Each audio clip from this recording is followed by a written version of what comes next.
السلام علیکم ورحمۃ اللہ وبرکاتہ نحمده ونصلی علی رسوله الکریم رب اشرح لی صدری ویسر لی امری واحلل عقدۃ من لسانی یفقهوا قولی رب زدنا علما اللهم انا نسألك علما نافعا ورزقا واسعا وقلبا شاکرا ولسانا ذاکرا وعملا متقبلا آمین یا رب العالمین۔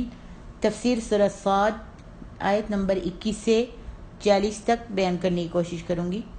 اعوذ باللہ من الشیطان الرجیم وَهَلْ أَتَاكَ نَبَأُ الْخَصْمِ إِذْ تَسَوَّرُوا الْمِحْرَابَ وَهَلْ أَتَاكَ نَبَأُ الْخَصْمِ إِذْ تَسَوَّرُوا الْمِحْرَابَ، اور کیا آپ کے پاس جھگڑنے والوں کی خبر آئی جب وہ دیوار پھاند کر کمرے میں آ گئے۔ اذ دخلوا على داود ففزع منهم قالوا لا تخف خصمان بغى بعضنا على بعض فاحكم بيننا بالحق ولا تشطط واهدنا إلى سواء الصراط۔ جب وہ داؤد کے پاس پہنچے تو وہ ان سے ڈر گئے اور انہوں نے کہا آپ مت ڈریں، ہم دو جھگڑنے والے ہیں، ہم میں سے ایک نے دوسرے پر زیادتی کی ہے، لہذا آپ ہمارے درمیان ہمارے درمیان انصاف سے فیصلہ فرما دیں اور بے انصافی نہ کریں اور سیدھی راہ کی طرف ہماری رہنمائی کریں۔ ان هذا اخی له 99 نعجة ولي نعجة واحدة فقال اكفلنيها وعزني في الخطاب قال لقد ظلمك بسؤال نعجتك إلى نعاجه وإن كثيرا من الخلطاء ليبغي بعضهم على بعض إلا الذين آمنوا وعملوا الصالحات وقليل ما هم وظن داود أنما فتناه فاستغفر ربه وخر راكعا وأناب فغفرنا له ذلك وإن له عندنا لزلفى وحسن مآب۔ بے شک یہ میرا بھائی ہے، اس کے پاس 99 دمبیاں ہیں اور میرے پاس ایک ہی دمبی ہے، تو یہ کہتا ہے کہ وہ بھی میرے سپرد کر دے، اور اس نے بات چیت میں مجھے دبا لیا ہے۔ آپ نے فرمایا تیری دمبی اپنی دمبیوں میں ملانے کا کہہ کر اس نے یقیناً تجھ پر ظلم کیا ہے، اور بلا شبہ مل جل کر کام کرنے والوں میں سے بہت سے ایک دوسرے پر زیادتی کرتے ہیں سوائے ان لوگوں کے جو ایمان لائے اور انہوں نے نیک عمل کیے، اور ایسے لوگ تھوڑے ہی ہیں۔ اور داؤد نے جان لیا کہ ہم نے اسے آزمایا ہے، لہذا اس نے اپنے رب سے بخشش مانگی اور وہ گر پڑا رکوع کرتے ہوئے اللہ کی طرف رجوع کیا، پھر ہم نے اس پر یہ غلطی بخش دی، اور بے شک اس کے لیے ہمارے پاس بڑا قرب اور اچھا ٹھکانہ ہے۔ مفسرین نے یہاں ایک قصہ ذکر کیا ہے جو زیادہ تر اسرائیلیات سے ماخوذ ہے، اور اس کے بارے میں نبی معصوم صلی اللہ علیہ وسلم سے کوئی حدیث ثابت نہیں ہے کہ جس کی اتباع کرنا واجب ہو۔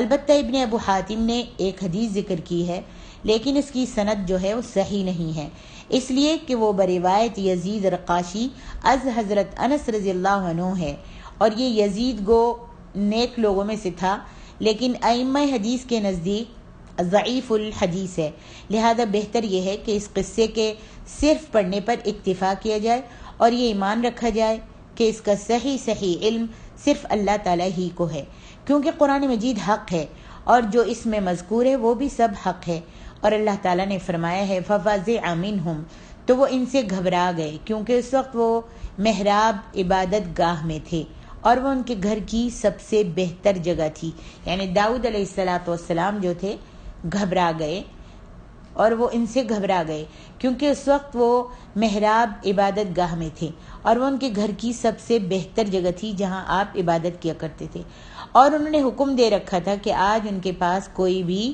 داخل نہ ہو، کوئی بھی نہ آئے، مگر انہوں نے دیکھا کہ 2 شخص دیوار پھیلانگ کر ان کے پاس آ گئے ہیں اور داؤد علیہ السلام اپنی عبادت میں مشغول ہیں، تو وہ اس لیے وہ گھبرا گئے اور ان سے اپنے معاملے کے بارے میں وہ پوچھ رہے تھے۔ 2 شخص جو دیوار پھیلانگ کر ان کے عبادت خانے میں آ گئے تھے، حالانکہ انہوں نے منع کیا تھا کہ میرے پاس آج کے دن کوئی نہ آئے، یعنی میری عبادت گاہ میں عبادت کر رہا ہوں، کوئی نہ آئے۔ اپنے دربانوں کو آپ نے حکم کیا ہوا تھا، لیکن 2 شخص دیوار پھیلان کر آ گئے تو آپ گھبرا گئے، اور تو ان دونوں نے کہا کہ ہم دونوں میں جھگڑا ہو گیا، اور ہم دونوں اپنے معاملے کو آپ کے پاس صلح صفائی کرانے کے لیے عدل کے ساتھ، انصاف کے ساتھ فیصلہ کرانے کے لیے آئے ہیں۔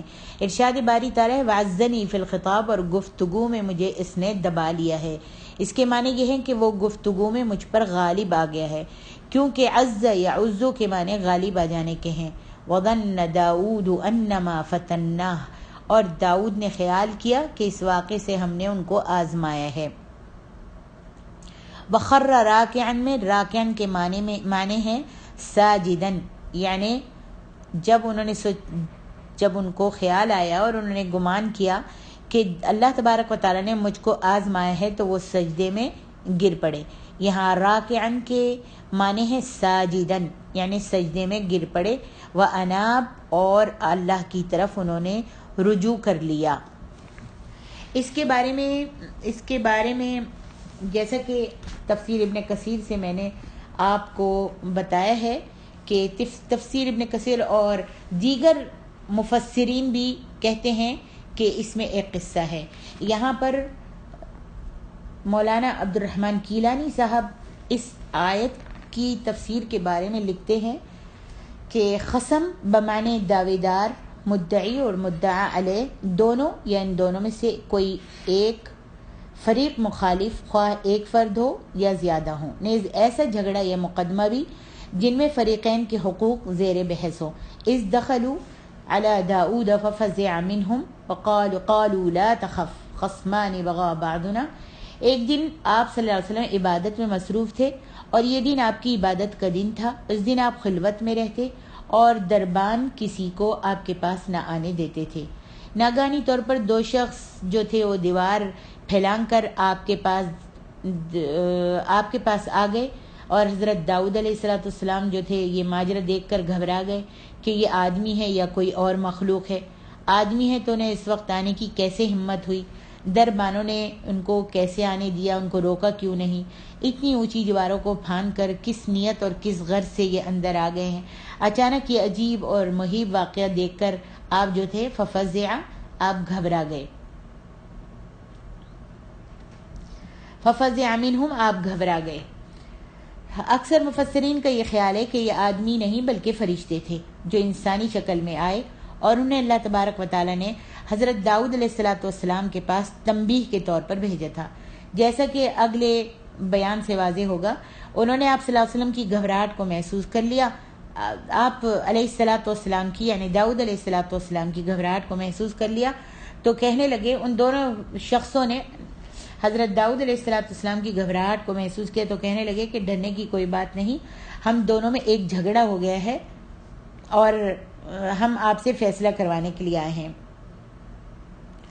اور ہمارا جھگڑا سن کر آپ ہمارے درمیان انصاف سے فیصلہ کر دیجئے تاکہ کسی فریق پر زیادتی نہ ہو۔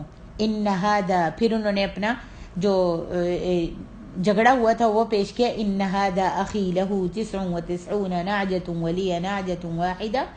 اس تمہیدی مشترکہ بیان کے بعد ایک شخص نے کہا، مدعی نے اپنا مقدمہ پیش کیا، ایک شخص نے کہا کہ یہ میرا بھائی ہے، یہ دوسرا جو ہے یہ میرا بھائی ہے۔ بھائی سے مراد یہ نہیں کہ وہ رشتے سے بھائی ہوں، یعنی رشتے میں اپنے سگے بھائی ہوں، بلکہ دینی بھائی بھی مراد ہو سکتا ہے، یا یہ نہیں ہے کہ رشتے کا بھائی ہو یا سگا بھائی ہو، بلکہ دینی بھائی سے بھائی بھی مراد ہو سکتا ہے، اور کسی کاروباری اشتراک کی بنا پر بھی اس نے بھائی کہا جا سکتا ہے۔ کہا کہ اس کے پاس 99 دمبیاں پہلے ہی موجود ہیں اور میرے پاس صرف ایک ہے۔ اب یہ جس کے پاس 99 دمبیاں ہیں یہ کہتا ہے کہ وہ بھی جو تیرے پاس ایک ہے وہ تم مجھ کو دے دو، اور مجھے اس سے اپنے حق کی حفاظت کے لیے بات کرنے کی بھی ہمت نہیں ہو رہی، یعنی یہ مجھ سے کہتا ہے کہ تم اپنی دمبی دے دو، اور میں اپنے حق کی یعنی اپنی دمبی کی حفاظت کے لیے اس سے کوئی بھی بات نہیں کر سک رہا اور اس سے کچھ جھگڑ نہیں رہا، مجھے ایسی بات کرنے ہی نہیں دیتا، اور یہ جو ہے مجھے ایسی بات کرنے ہی نہیں دیتا اور مجھ کو باتیں کر کر کے دبا جاتا ہے کہ میں کچھ بول ہی نہیں سک رہا۔ خلطاء خلیط کی جمع ہے اور خلیط کا معنی جزوی شریک کار ہے۔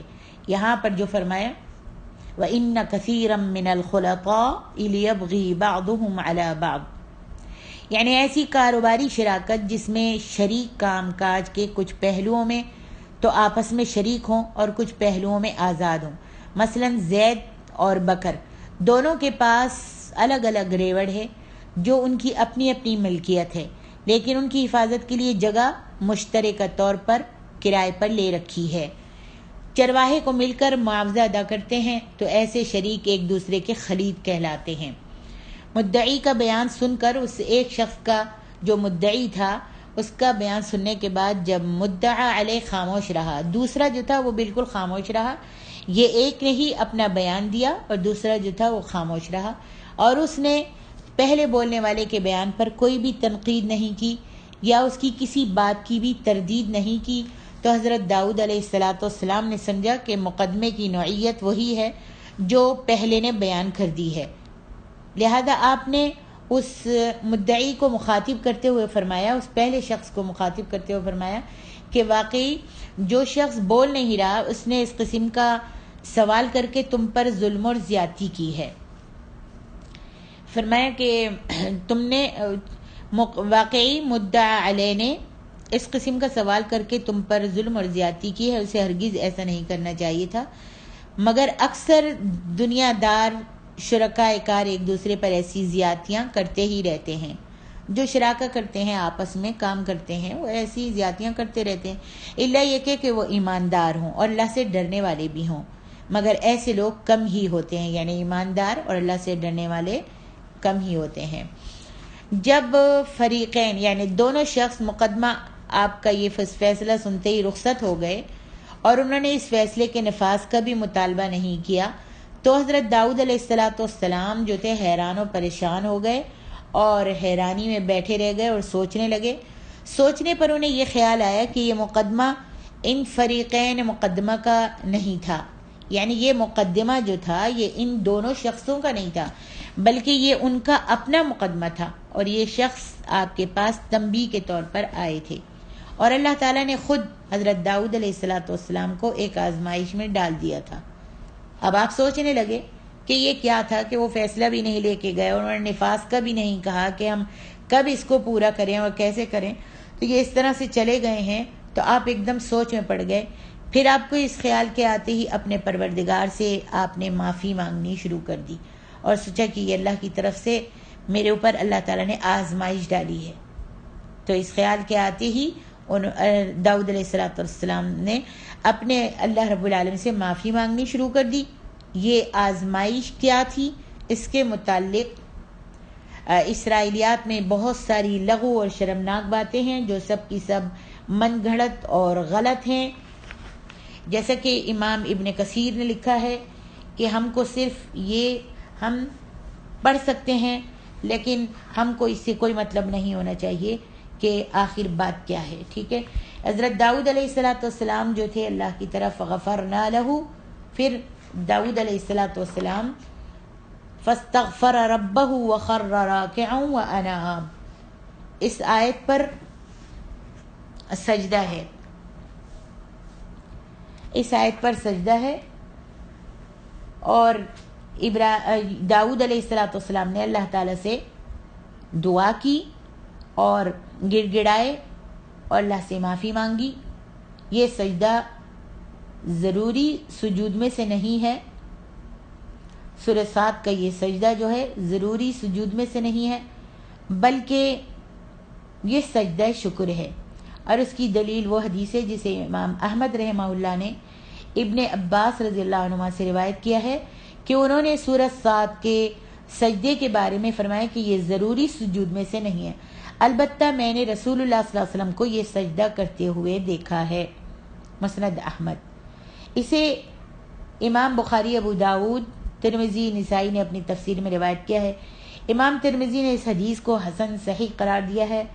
امام نسائی نے اس آیت کی تفسیر میں ابن عباس رضی اللہ عنہما سے یہ بھی روایت کیا ہے کہ انہوں نے کہا کہ بے شک نبی صلی اللہ علیہ وسلم نے سورہ صاد میں سجدہ کیا اور فرمایا سجدہا داؤد توبتاً ونسجدہا شکرا، داؤد علیہ السلام نے یہ سجدہ توبہ کے طور پر کیا تھا اور ہم یہ سجدہ شکر کے طور پر کرتے ہیں۔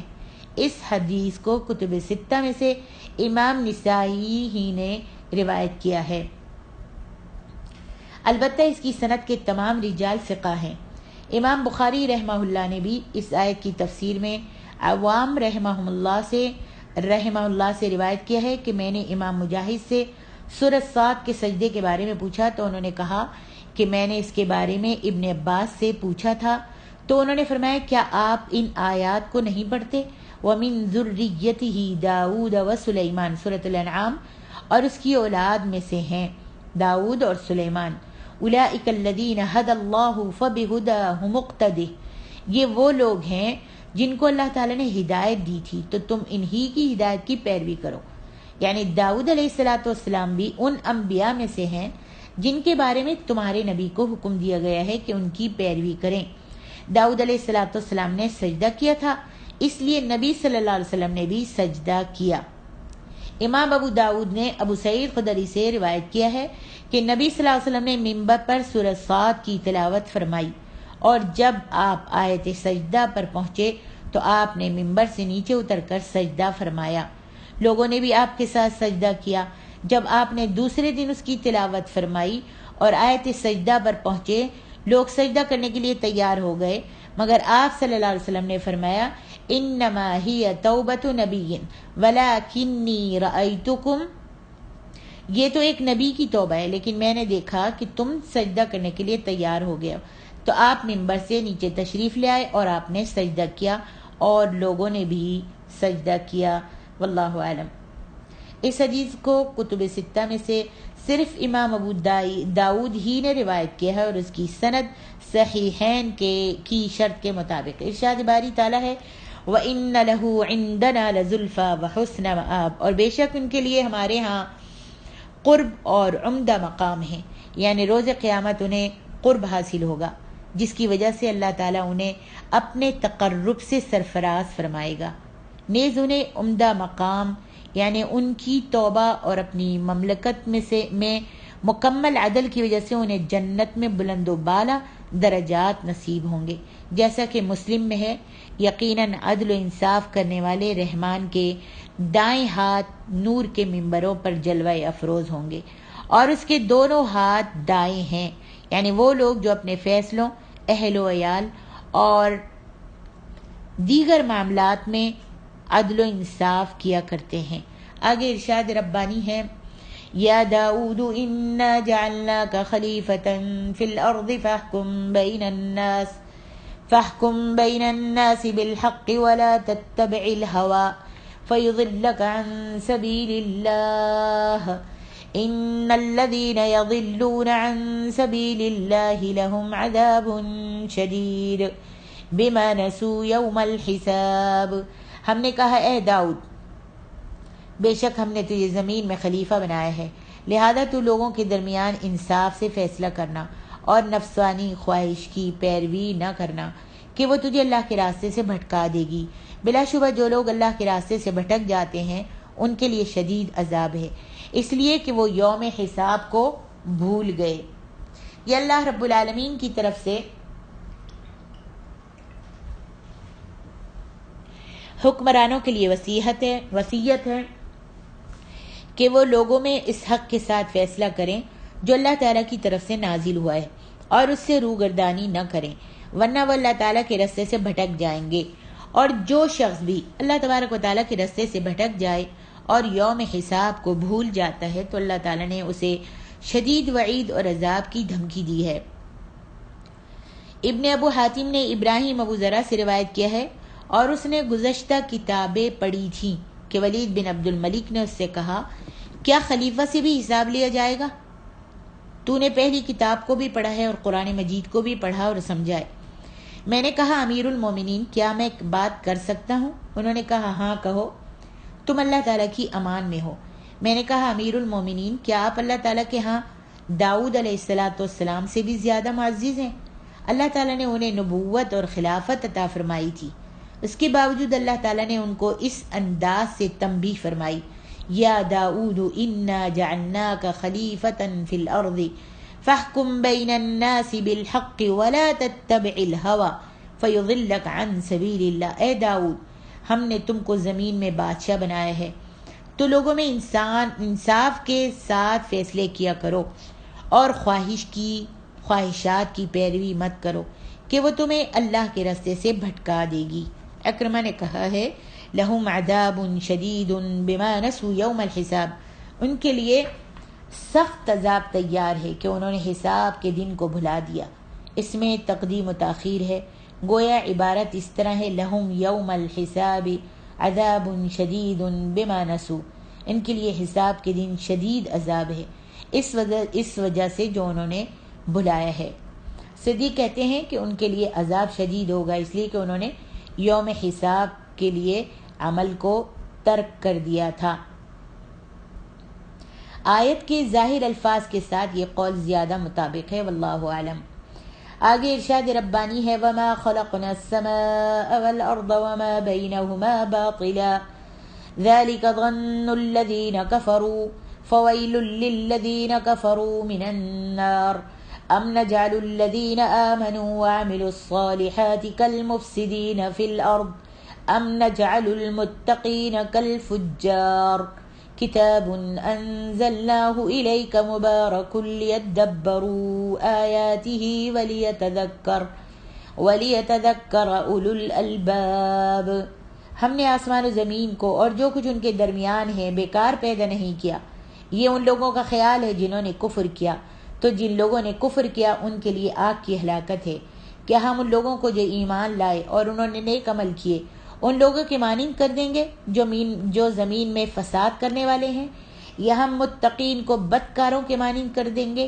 یہ قرآن ایک کتاب ہے، ہم نے اسے آپ کی طرف نازل کیا، بڑی برکت والی ہے تاکہ وہ اس کی آیتوں پر غور کریں اور عقل مند اس سے نصیحت حاصل کریں. اللہ تعالیٰ نے بیان فرمایا ہے کہ اس نے مخلوق کو عبث یعنی بیکار پیدا نہیں فرمایا، بلکہ انہیں اس لیے پیدا فرمایا ہے کہ وہ اس کی عبادت کریں اور اسے وحدہ لا شریک مانے. پھر وہ روز قیامت ان سب کو جمع کر کے اپنے مطیع اور فرما بردار کو ثواب عطا فرمائے گا اور کافر و نافرمان کو مبتلا عذاب میں مبتلا کرے گا.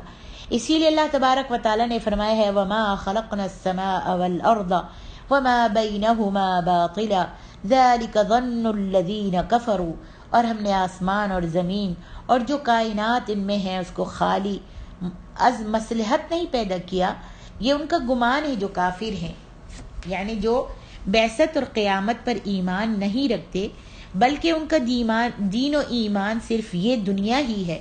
فویل للذین کفروا من النار، بس کافروں کے لیے آگ کا اللہ نے عذاب تیار کر کے رکھا ہے. قیامت کے دن اور بعثت کے دن ان کے لیے اس آگ کا عذاب ہوگا جو ان کے لیے تیار کی گئی ہے. پھر اللہ سبحانہ و تعالیٰ نے بیان فرمایا ہے کہ اس کے عدل و حکمت کا تقاضا یہ ہوگا کہ وہ مومنوں اور کافروں سے ایک جیسا سلوک نہیں فرمائے گا. ارشاد باری تعالیٰ ہے ام نجعل الذین آمنوا وعملوا الصالحات کالمفسدین فی الارض ام نجعل المتقین کالفجار. جو لوگ ایمان لائے اور نیک عمل کرتے رہے، کیا ان کو ہم ان کی طرح کر دیں گے جو ملک میں فساد کرتے ہیں، یا پرہیزگاروں کو بدکاروں کی طرح کر دیں گے؟ یعنی ہم ایسا ہرگز نہیں کریں گے. یہ لوگ اللہ تعالیٰ کے نزدیک برابر نہیں ہیں، اور جب یہ برابر نہیں ہیں تو پھر ضروری ہے کہ ایک دوسرا جہان ہو جس میں فرما بردار کو جزا اور نافرمان کو سزا دی جائے. عقل سلیم اور فطرت مستقیم اس سے رہنمائی حاصل کر سکتی ہے کہ جزا و سزا کا ایک دن ضرور ہونا چاہیے. ہم دیکھتے ہیں کہ ظالم و باغی انسان کے مال و اولاد اسباب تعیش ہیں، ان میں اضافہ ہوتا جاتا ہے اور پھر وہ مر جاتا ہے، اور مطیع اور مظلوم انسان بھی اپنے دکھوں سمیت ایک دن فوت ہو جاتا ہے. لہذا ضروری ہے کہ وہ جو حکیم و علیم و عادل ہے اور جو کسی پر ذرہ بھر ظلم نہیں کرتا، ایک ایسا دن بھی مقرر فرمائے جس میں وہ اپنے فرما بردار اور نافرمان سے انصاف کرے. اور جب اس دنیا میں ایسا نہیں ہوا تو معلوم ہوا کہ جزا و سزا کے لیے اللہ تعالیٰ نے ایک اور جہان مقرر فرما رکھا ہے. قرآن مجید اسی طرح کے صحیح مقاصد اور عقلی و صریح مآخذ کی طرف رہنمائی کرتا ہے۔ اسی لیے اللہ تعالیٰ نے فرمایا کتاب انزلناہ الیک مبارک لیدبروا آیاتہ ولیتذکر اولو الالباب، یہ کتاب جو ہم نے آپ پر نازل کی ہے بابرکت ہے تاکہ لوگ اس کی آیتوں میں غور کریں اور تاکہ اہل عقل جو ہے نصیحت پکڑے۔ اولو الالباب کے معنی اہل عقل ہیں، الباب لب کی جمع ہے اور لب عقل کو کہتے ہیں۔ آگے ارشاد ربانی ہے وَوَهَبْنَا لِدَاوُودَ سُلَيْمَانَ نِعْمَ الْعَبْدُ وَوَهَبْنَا لِدَاوُودَ سُلَيْمَانَ نِعْمَ الْعَبْدُ إِنَّهُ أَوَّابٌ إِذْ عُرِضَ عَلَيْهِ بِالْعَشِيِّ الصَّافِنَاتُ الْجِيَادُ إذ عرض عليه بالعشي الصافنات الجياد فقال إني أحببت حب الخير عن ذكر ربي حتى توارت بالحجاب ردوها علي فطفق مسحا بالسوق والأعناق۔ اور ہم نے داؤد کو سلیمان عطا کیا، وہ اچھا بندہ تھا، بلا شبہ وہ اللہ کی طرف بہت رجوع کرنے والا تھا۔ جب شام کے وقت اس کے سامنے اصیل تیز رو گھوڑے پیش کیے گئے تب اس نے کہا بلا شبہ میں نے مال کی محبت کو اپنے رب کی یاد سے محبوب جانا، ترجیح دی ہے، حتیٰ کہ وہ سورج پردے میں چھپ گیا۔ کہا انہیں میرے پاس واپس لے آؤ۔ پھر وہ ان کی پنڈلیوں اور گردنوں پر ہاتھ پھیرنے لگے۔ اللہ تبارک و تعالیٰ نے بیان فرمایا ہے کہ اس نے داؤد علیہ السلام کو سلیمان عطا کیا، یعنی سلیمان کو نبی بنایا، جیسا کہ ارشاد باری ہے وَوَرِثَ سُلَيْمَانُ داؤد سورۃ النمل۔ اور سلیمان داؤد علیہ السلام کے قائم مقام ہوئے، یعنی نبوت میں، ورنہ ان کے تو اور بیٹے بھی تھے۔ اس لیے حضرت داؤد علیہ السلام کے حبالہ عقد میں 100 آزاد عورتیں تھیں۔ ارشاد باری تعالیٰ ہے نعم العبد انہ اواب، یعنی حضرت داؤد علیہ السلام کے عقد میں یعنی نکاح میں 100 آزاد عورتیں تھیں۔ نعم العبد انہ اواب، بہت خوب بندے تھے اور بے شک وہ اللہ کی طرف رجوع کرنے والے تھے۔ یہ حضرت سلیمان علیہ السلام کی تعریف ہے کہ وہ کثرت سے اللہ تعالیٰ کی اطاعت و عبادت کرنے والے اور اس کی طرف رجوع کرنے والے تھے۔ ارشاد باری تعالیٰ ہے اذ عرض علیہ بالعشی الصافنات الجیاد، جب سلیمان علیہ السلام کی مملکت و سلطنت میں ان کے سامنے اصیل اور تیز رفتار گھوڑے پیش کیے گئے۔ مجاہد نے کہا ہے کہ یہ وہ گھوڑے ہوتے ہیں جو اپنے 3 پاؤں اور چوتھے پاؤں کے کھر کے کنارے پر کھڑے ہوتے ہیں، اور جیاد کے معنی تیز رفتار کے ہیں۔ دیگر کئی ایک ائمہ سلف نے بھی اسی طرح کہا ہے۔ ابو داؤد رحمہ اللہ نے حضرت عائشہ سے روایت کیا ہے کہ نبی علیہ السلام غزوہ تبوک یا خیبر سے واپس تشریف لائے تو ان کے گھر طاقچے پر پردہ تھا، ہوا چلی تو ایک طرف سے پردہ ہٹ گیا، وہاں حضرت عائشہ کی گڑیاں نظر آئیں، اسلامی گڑیاں جن کی آنکھیں نہیں ہوتی، جو کپڑے کی بنائی جاتی ہیں، روئی اس میں ڈالی جاتی ہے، آنکھیں نہیں ہوتی ان کی، یہ ان کو اسلامی گڑیا کہتے ہیں۔ اور حضرت عائشہ بڑی ہونے کے باوجود اسلامی گڑیوں سے کھیلا کرتی تھیں۔ جب ہوا چلی تو ایک طرف سے پردہ ہٹا، وہاں حضرت عائشہ کی گڑیاں نظر آئیں تو نبی صلی اللہ علیہ وسلم نے فرمایا ما ھذا یا عائشہ، عائشہ یہ کیا ہے؟ انہوں نے جواب دیا کہ یہ میری گڑیاں ہیں۔ آپ نے ان گڑیوں میں ایک گھوڑا بھی دیکھا جس کے کپڑے سے بنے ہوئے 2 پر بھی تھے، ایک گھوڑا بھی دیکھا جس کے کپڑے سے بنے ہوئے 2 پر بھی تھے۔ نبی صلی اللہ علیہ وسلم فرمایا ما ھذا الذی ارى وسطہن، یہ میں ان کے درمیان کیا دیکھ رہا ہوں؟ حضرت عائشہ نے جواب دیا یہ گھوڑا ہے۔ نبی صلی اللہ علیہ وسلم نے فرمایا ما ھذا الذی علی، یہ اس کے اوپر کیا ہے؟ انہوں نے عرض کی یہ 2 گھوڑے کے پر ہیں۔ نبی صلی اللہ علیہ وسلم نے فرمایا فرس لہ جناحان، گھوڑے کے 2 پر، کیا گھوڑے کے بھی 2 پر ہوتے ہیں؟ یہ گھوڑے کے 2 پر۔ انہوں نے جواب دیا، حضرت عائشہ نے جواب دیا، کہتی ہیں کہ آپ نے نہیں سنا کہ حضرت سلیمان علیہ السلام کے پاس ایسے گھوڑے تھے جن کے پر تھے؟ حضرت عائشہ رضی اللہ عنہا بیان کرتی ہیں کہ یہ جواب سن کر میرے نبی صلی اللہ علیہ وسلم اس قدر ہنسنے لگے کہ میں نے آپ کی داڑیں دیکھ لی. سبحان اللہ. سنن نبی داؤد. ارشاد باری تعالیٰ ہے وقال انی احببت حب الخیر عن ذکر ربی حتی توارت بالحجاب. تو کہنے لگے کہ میں نے اپنے پروردگار کی یاد سے غافل ہو کر مال کی محبت کو اختیار کیا ہے حتیٰ کہ وہ صورت پردے میں چھپ گیا. کئی ایک ائمہ سلف اور مفسرین نے ذکر کیا کہ آپ گھوڑوں کے مشاہدے میں، گھوڑوں کو دیکھنے میں اس قدر مشغول ہوئے کہ نماز عصر کا وقت ختم ہو گیا. اور اس سلسلے میں قطعی بات یہ ہے کہ عمدن آپ نے ایسا نہیں کیا بلکہ بھول جانے کی وجہ سے آپ کی نماز رہ گئی تھی. جیسا کہ غزوہ خندق کے موقع پر نبی علیہ الصلوۃ والسلام اس قدر مشغول ہو گئے تھے کہ آپ نماز عصر نہ پڑھ سکے حتیٰ کہ آپ نے اسے غروب آفتاب کے بعد ادا فرمایا تھا. اور یہ بات صحیحین میں کئی ایک سندوں سے ثابت ہے. مثلا حضرت جابر رضی اللہ عنہ سے روایت ہے کہ حضرت عمر رضی اللہ عنہ خندق کے دن غروب آفتاب کے بعد آئے اور کفار قریش کو برا بھلا کہتے ہوئے کہنے لگے اے اللہ کے رسول، میں نماز عصر نہیں پڑھ سکا حتیٰ کہ سورج غروب ہونے کے قریب ہو گیا. نبی صلی اللہ علیہ وسلم نے فرمایا واللہ ما صلیتھا، اللہ کی قسم میں بھی تو اس کو نماز کو ادا نہیں کر سکا، میں بھی نہیں پڑھ سکا. راوی کا بیان ہے کہ ہم وادی بطحان کی طرف چلے گئے تو نبی صلی اللہ علیہ وسلم نے نماز کے لیے وضو فرمایا، ہم نے بھی وضو کیا اور آپ نے نماز عصر غروب آفتاب کے بعد پڑھی اور پھر اس کے بعد نماز مغرب ادا فرمائی. ردوها علی فطفق مسحا بالسوق والاعناق.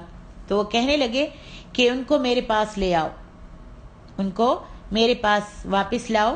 پھر ان کی ٹانگوں اور گردنوں پر ہاتھ پھیرنے لگے. امام حسن بصری نے کہا ہے کہ سلیمان علیہ السلام نے فرمایا نہیں، اللہ کی قسم تم مجھے میرے رب کی عبادت سے غافل نہیں کرو گے.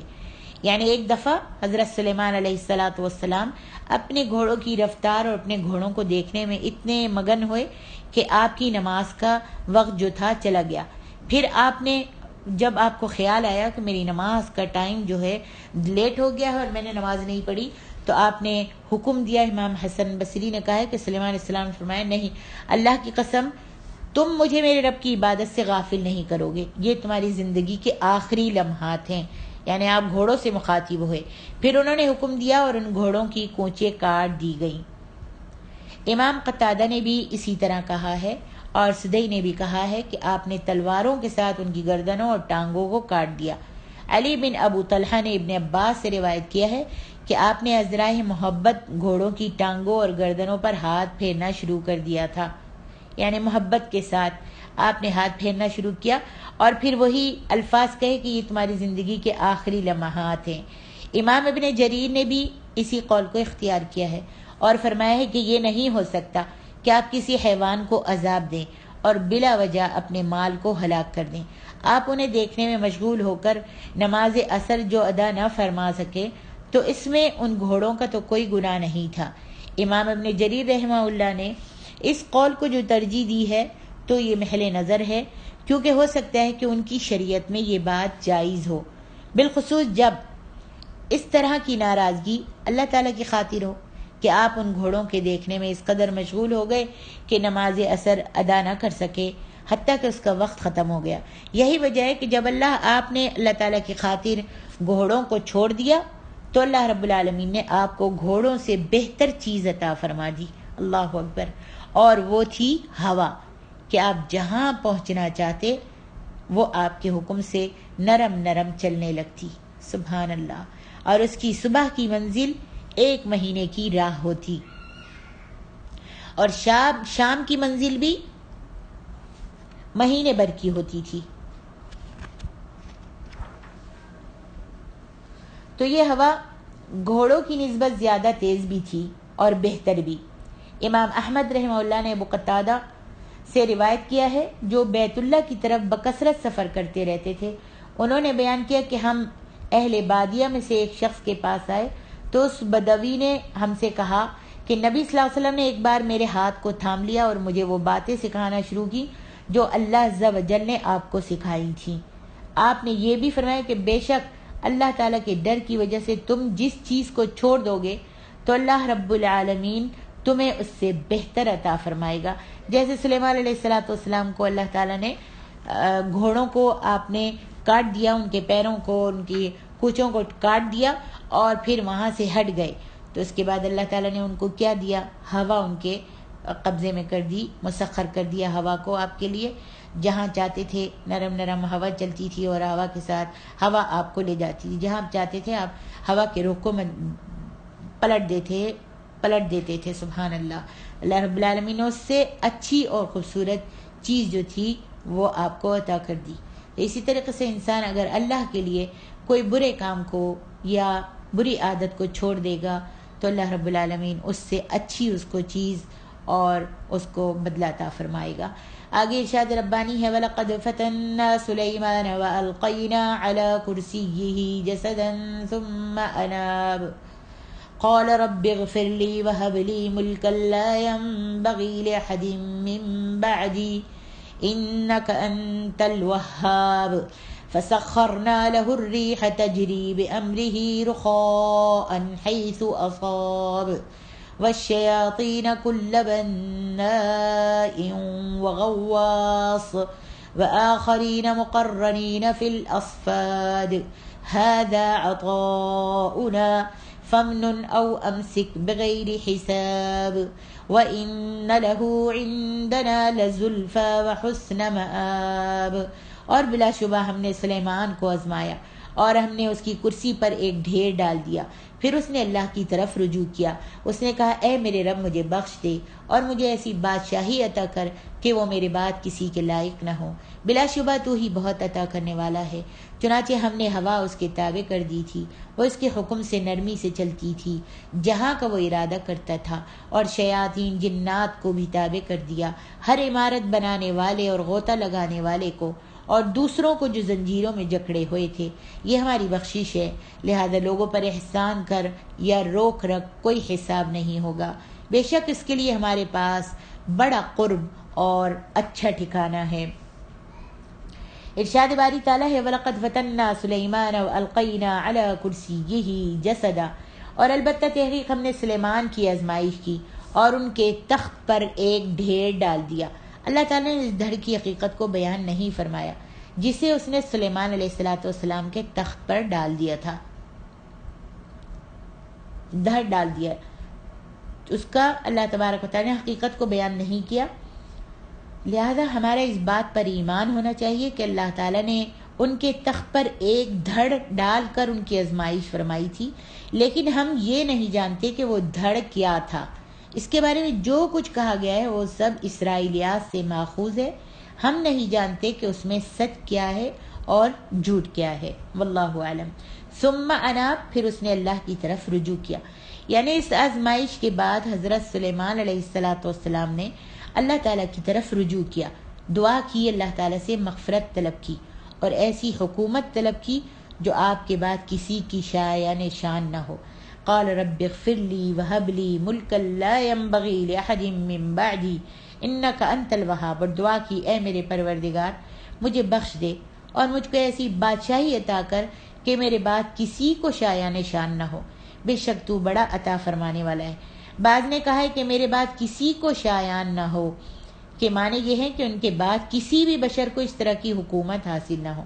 اور اس آیت کریمہ سے بظاہر یہی معنی معلوم ہوتے ہیں. اور اس کی تائید میں نبی علیہ السلام سے کئی صحیح احادیث بھی وارد ہیں. امام بخاری رحمہ اللہ نے اس آیت کی تفسیر میں حضرت ابو ہریرہ سے روایت کیا ہے کہ نبی علیہ السلام نے فرمایا رب اغفر لی وہب لی ملکا لا ينبغی. گزشتہ شب نبی صلی اللہ علیہ وسلم نے فرمایا گزشتہ شب پچھلی رات کو ایک سرکش جن نے مجھ پر حملہ کیا تاکہ مجھ پر میری نماز قطع کر دے، میری نماز کو کاٹ دے، مگر اللہ تعالیٰ نے مجھے اس پر دسترس عطا فرما دی اور میں نے اسے پکڑ لیا اور ارادہ کیا کہ اسے مسجد کے ستونوں میں سے ایک ستون کے ساتھ باندھ دوں حتیٰ کہ صبح ہو جائے اور پھر تم سب اسے دیکھو. لیکن اس وقت مجھے اپنے بھائی سلیمان کی یہ دعا یاد آ گئی کہ اے میرے پروردگار میری مغفرت فرما اور مجھے ایسی بادشاہی عطا فرما کہ میرے بعد کسی کو شایان نہ ہو۔ روح رحمہ اللہ راوی کی حدیث میں یہ الفاظ بھی ہیں کہ آپ نے اسے ذلیل لوٹا دیا، اور اس کو امام مسلم اور امام نسائی نے بھی روایت کیا ہے۔